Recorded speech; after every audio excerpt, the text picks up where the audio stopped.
I was invited on to do a CAM Facebook Live to talk about exercise and exercising a dog with arthritis. So I'm going to chat on without questions coming in. It might be a little bit unstructured, but I will do my best to give an overview of how I think, how I go through in my head, how I'm going to do an exercise for a dog with arthritis. So why do we want to exercise our dogs?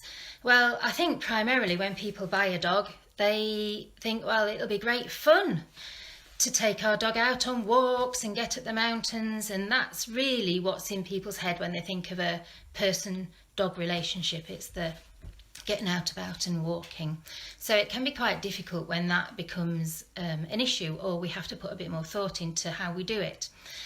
As well as fun, we exercise ourselves and our dogs for heart health, cardiovascular health, joint health, to keep our muscles and bones strong as well, and hopefully to keep our weight under control.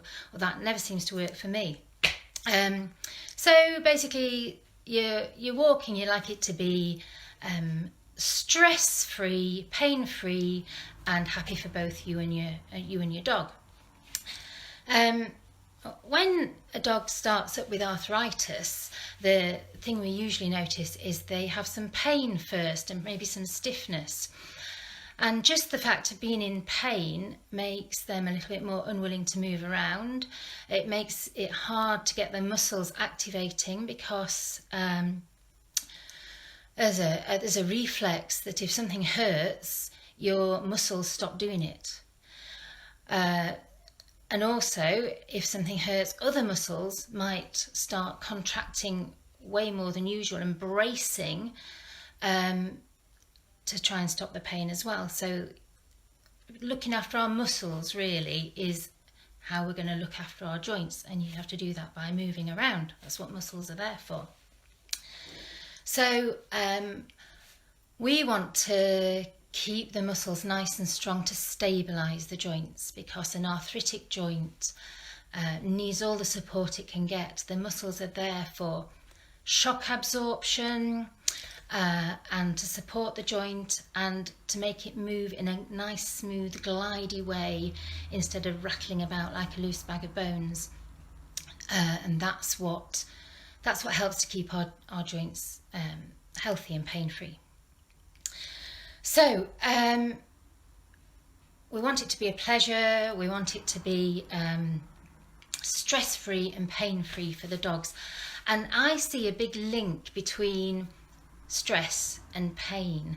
Sometimes you don't really know your dog's so much in pain, but they seem stressed on walks, they seem stressed about meeting other dogs or going to new places, just extra looking around cautiously, and that could be the sign, rather than them limping obviously or not wanting to walk at all. There might just be a little more stress.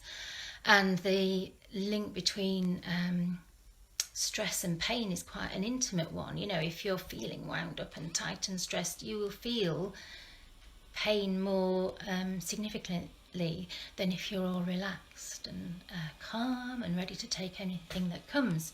That's why they teach relaxation exercises for people in labour, women in labour particularly. So it's all linked up. So we want nice, relaxed, not anxious, not painful walks.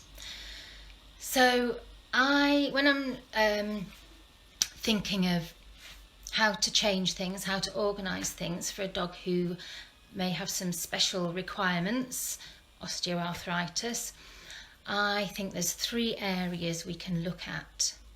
We can look at how we can change the dog, what we can do to help the dog be in the best position it can be in to cope with exercise. We can change the task, what we're wanting the dog to do, the activity, and we can change the environment. And each dog's going to be an individual. We're going to have to think about the age of the dog, the stage of the arthritis, the behaviour of the dog, how trained it is, etc.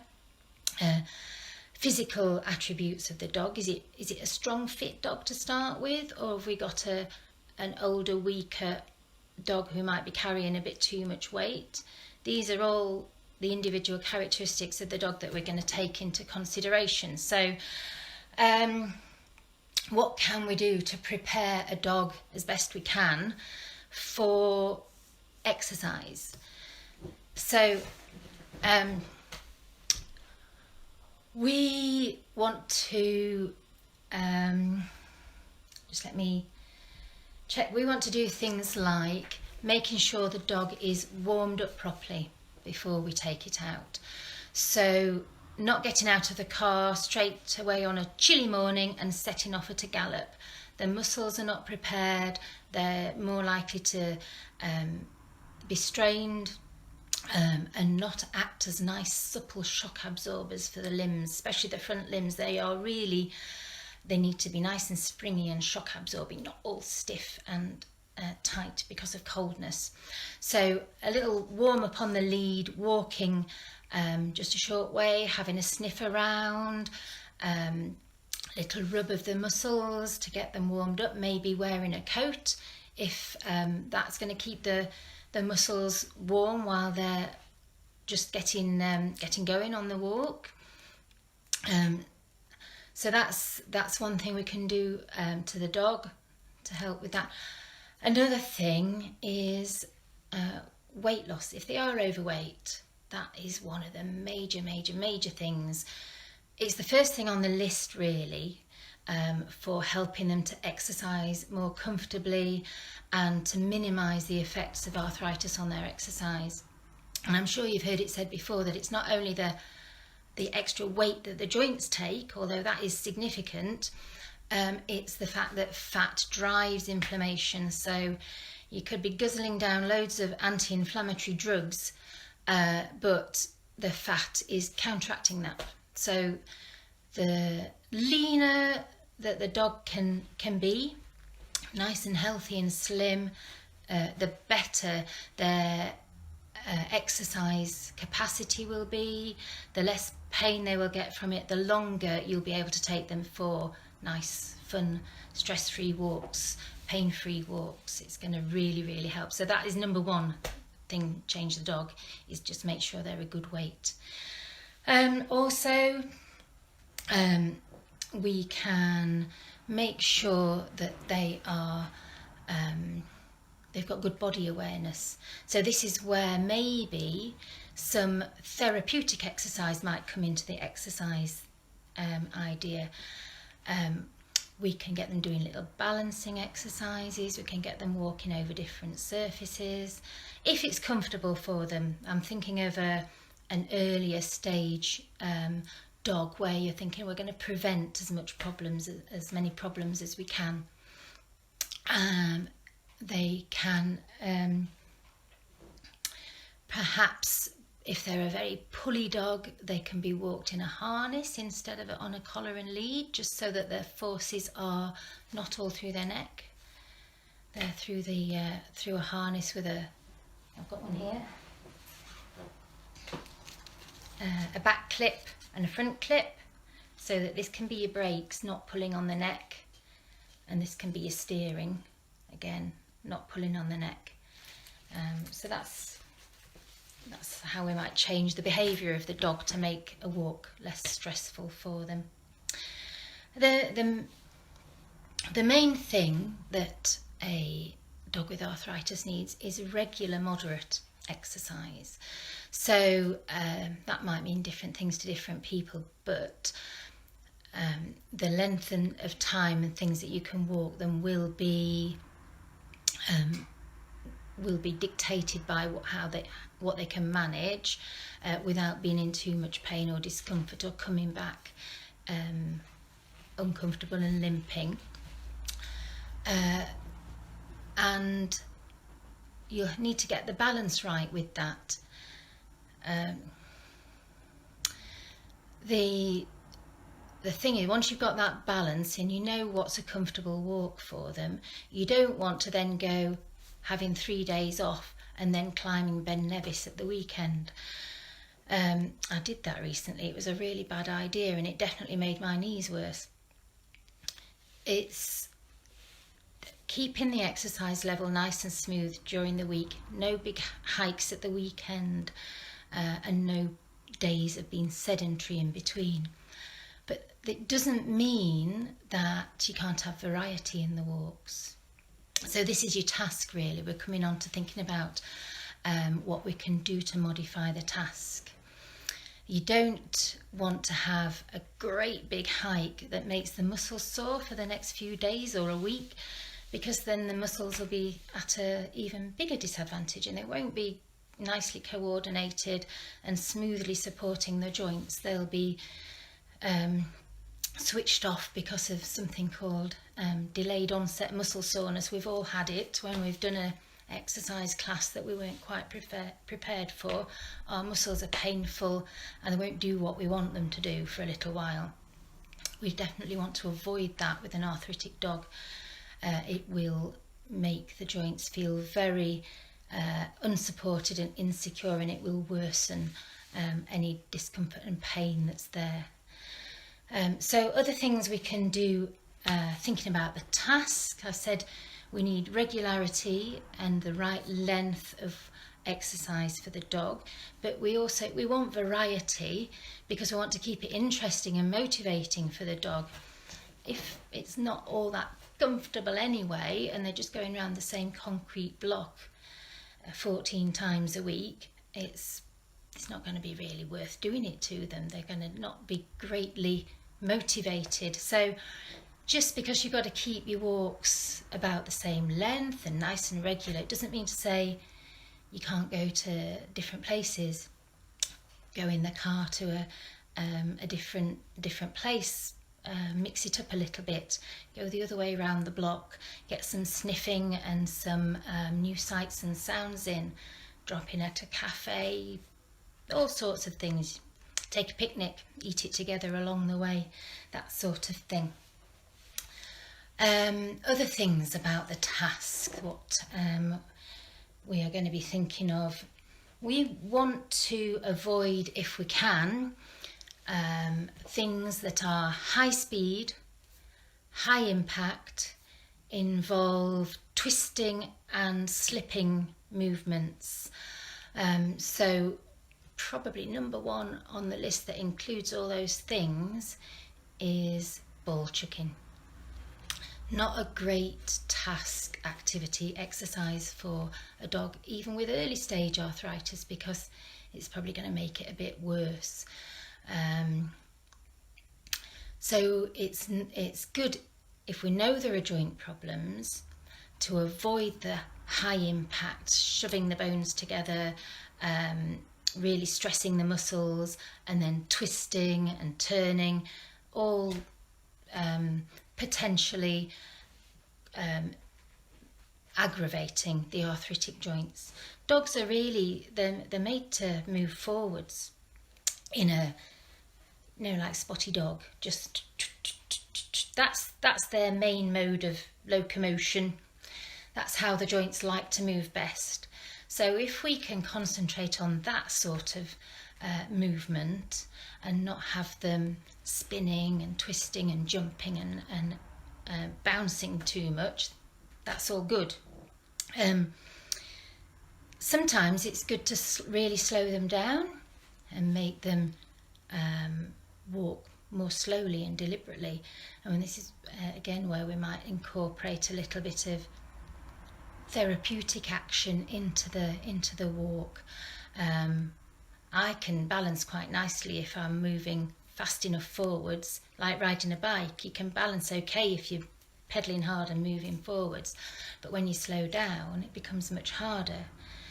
So we may be able to incorporate a little bit of balance work by just slowing them down and making them walk more deliberately over different surfaces, doing some serpentines slowly or some figure of 8 movements slowly as part of the walk. Also really good to warm them up before they get going. But that's what we want to concentrate on, just a natural forwards motion if we can. Now it might get to the stage where getting enough exercise walking wise is tricky, and that's maybe where something like hydrotherapy would come in. Hydrotherapy in a pool or a treadmill, especially this weather, is preferable to just having a little swim in the river, because you can imagine the water's quite cold, and when you get in, you think of you getting into a cold swimming pool and all your muscles tense up, and you do little short swimming strokes, instead of, if the water was warm and you had the right support and you felt comfortable, you could really stretch out and get those muscles and joints really flowing much better. So if possible, hydrotherapy is a great alternative exercise to going out on walks, and it uses quite a bit of muscle power because you've got the resistance of the water. You can take away the impact because in a pool it's non-weight bearing, and in a treadmill you can control the amount of weight bearing you have, because you can adjust the depth. So it gives the dog an outlet for being really active without stressing the joints, without having that impact on the joints. And the other way that maybe swimming in the river is, or a lake, etc., is not all that great, is usually on the way there's lots of slippery pebbles covered in slime and places to slip off and nip your toes and just have a real struggle balancing. Really balance and controlling movement is hard for dogs with arthritis.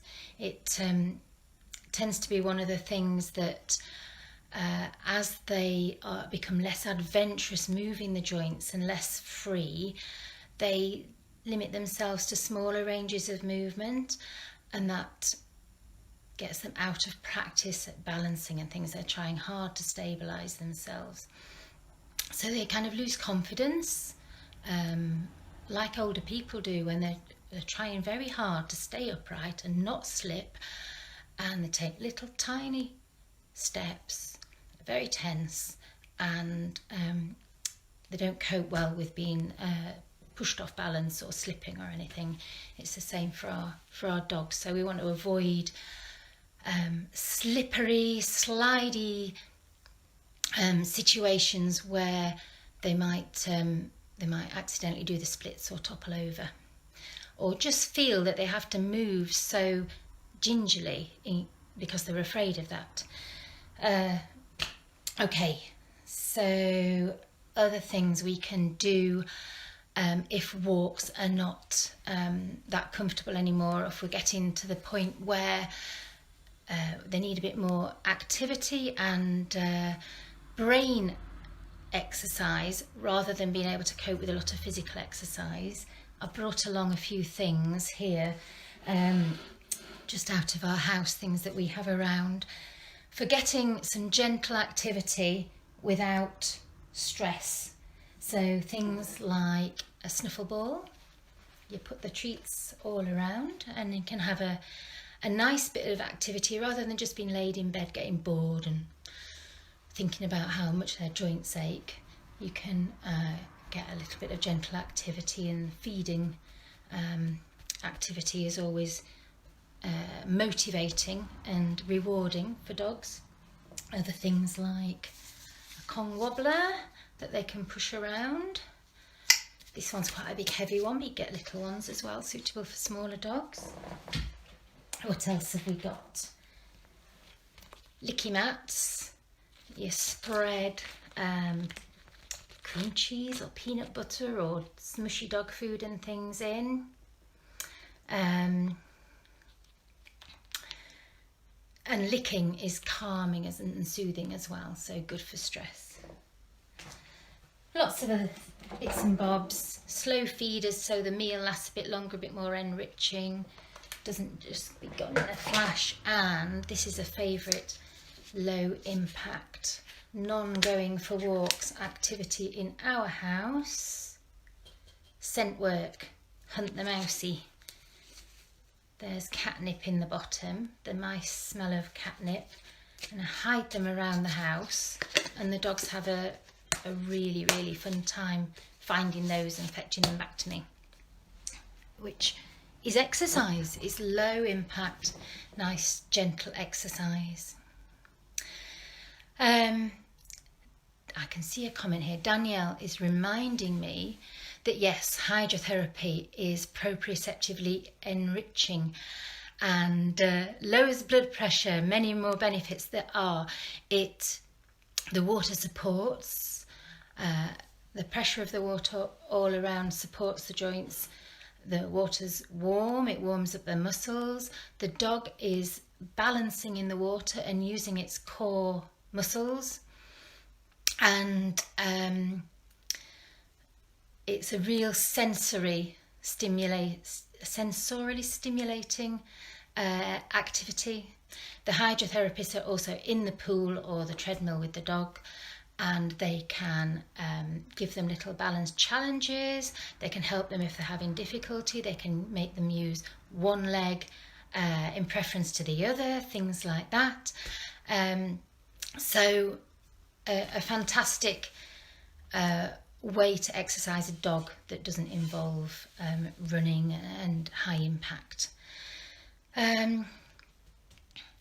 So now I'm starting to think about the environment and what we can do to modify the environment. When I think about environmental stuff, I tend to start from home instead of out and about on walks, although that is definitely an element. But a lot of your exercise is just the activity you do in the house at home. It's not necessarily all on walks. So number one for me would be not to have slippery surfaces, so that when your dog is active, they can be comfortable and confident and stride out and use their muscles and joints to the full extent that they can. Things like anti-slip tape, little boots with non-slip. These are all things if you've got slippery floors and you can't put rugs and things down. But actually, Hannah had a great phrase that I've taken on board: more rugs, less drugs. I think that's good. But not everybody I go and see in their lovely houses where they've just had expensive wooden floor put throughout the downstairs, not everybody wants to cover it with rugs. And then you have to start thinking, well, we're back to what can we do with the dog? Things that are non-slip, paw grips, baby socks with sticky bits on the bottom, things like that. So that's a bit of environment in the home. Also, it's a waste of the amount. You can only impact your joints a certain amount of times before they start complaining. So if all that impact comes from just going up and downstairs or chasing around downstairs and not on the things that are perhaps more fun and enjoyable, like being outside and walking and enjoying your walks, then really I'd save the impact and activity for the fun things and not have them wasting it on going up and downstairs in the house. I'm trying to read the comments at the same time.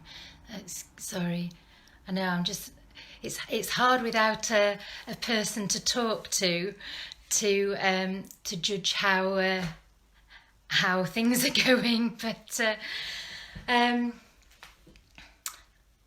yeah, I'm thinking more environmental adaptations are things like having a ramp to the car so that when you start your walk, you haven't got a dog that is immediately sore because they've just jumped down from the car. then you can get them nice and warm, and then they'll enjoy the walk better. So maybe lifting them down from the car or ramps. There's a comment here. My dog's been struggling on her back end due to muscle wastage. Started hydro and laser and physio, and lots of exercises at home, which has made a huge difference. Yes, dogs, when they are getting older or arthritic, tend to lose power and stability in their hindquarters first, because the back end of the dog is the propulsion end, so it gets stronger and more practiced by bouncing and jumping and running. The front end is the brakes and the shock absorption end, and they do carry more weight on their front end anyway. So what tends to reduce first is a really vigorous activity that strengthens up the back end. And also, it sounds crazy, but the nerves have a longer way to go to the back legs, and the nervous system will probably be just getting a bit slower and fraying a little bit as well, you know, as a dog ages.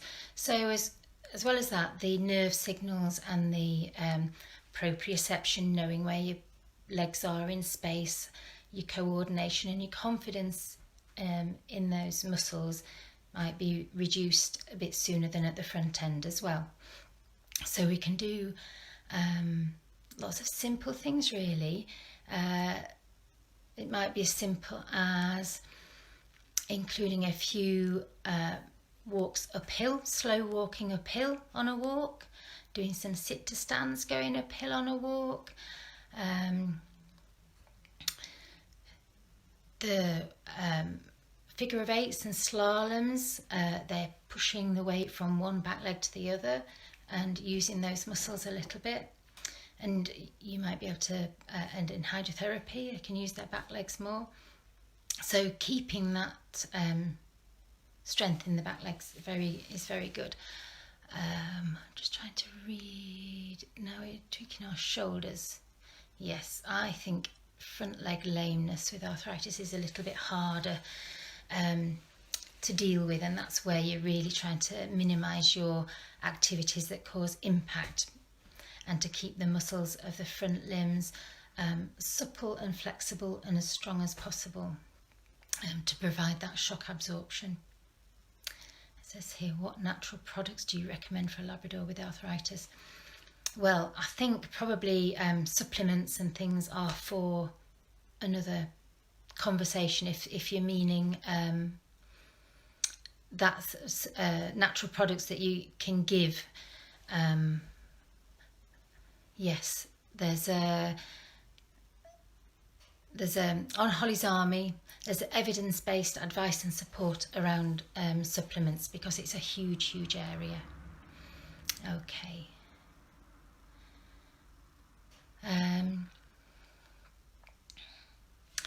So I'm just checking, I've got a little list here of things I meant to mention. I'm just checking down to see if there's anything that I haven't touched on at least. Yeah, I've put things like going through long grass will increase the step height and might get some extra range of movement. Gentle slopes, yes. That's really,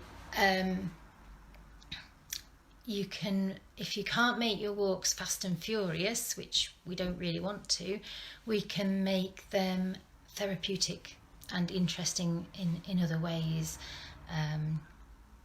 So yeah, I think I am probably going to bring this to an end, if that's all right. That you can still keep sending questions, and I think Danielle and I will try and answer them, but I I feel like I'm just been talking to myself for quite a while now, and you might be ready to have a break from my voice. Okay, I'm going to sign off. I hope that was okay. I've never done a Facebook Live before, and I wasn't meant to be doing it by myself tonight, but that's just how things work out. So I hope that was okay, and it was had some useful pointers in there. We can always take it on and elaborate on some of them a little bit more, and perhaps get a bit more into the technical side of things. I just wanted to have a bit of an introduction to how I think about things tonight. I hope that's okay. I'll see you perhaps another time. All right, bye bye for now.